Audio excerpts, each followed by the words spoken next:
Оваа висококатница во Чаир се легализирани како дивоградби, а не смеело да се направи тоа. Сателитските снимки покажуваат дека се изградени последните неколку години, а законот дозволува легализација на градби финиширани до март 2011. Згрижувачките семејства и згрижените деца. Дали можеби е присутен феноменот сиромашни семејства да згрижуваат деца поради парите од државата? Најголемиот процент на деца кои се згрижуваат во згрижувачки семејства се исто така деца кои потекнуваат од ромската националност.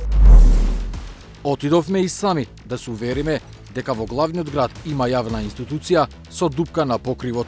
Ќе ми се јавите и треба да дојдем тука за 5 работи и да уплатам и да подиме. Ако не падне зграда.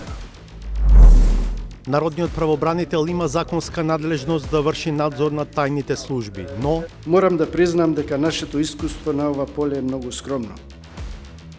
Да не речам, не постои.